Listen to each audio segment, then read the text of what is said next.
Glasaj za život zapravo simbolizuje našu odlučnost da postanemo glas pacijenata, to je ono što nas vodi i zbog toga smo tu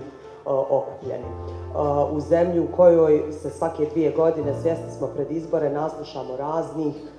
i često praznih obećanja i nagovaranja. Nije bez razloga pokretanje ovog projekta se nekako poklopilo sa predizbornom kampanjom koju svi nekako gledamo, ali to je iz razloga zato što smo željeli da to bude povod, da to bude važan trenutak kada ćemo pokušati da pokrenemo pitanje među našim građanima i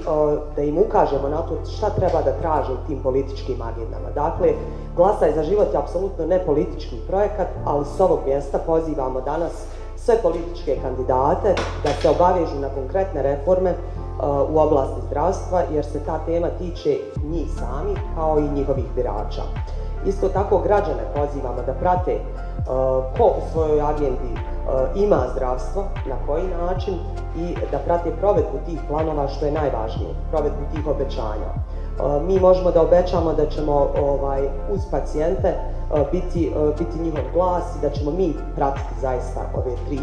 3,5 godine, pratiti ta dešavanja i biti u toku sa reformama koje svi željno iščekujemo i koje se nadamo da će se desiti u pojedinim segmentima na kojima ćemo mi raditi.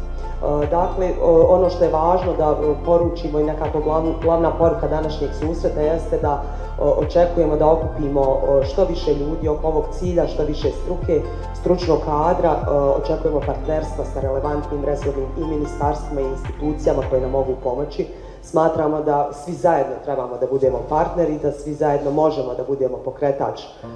promjena. Dakle, poruka pacijentima danas jeste da od danas projekat Glasaj za život sa svojim projektnim timom je njima u službi i od danas se zajedno borimo sa vama za bolje sutra.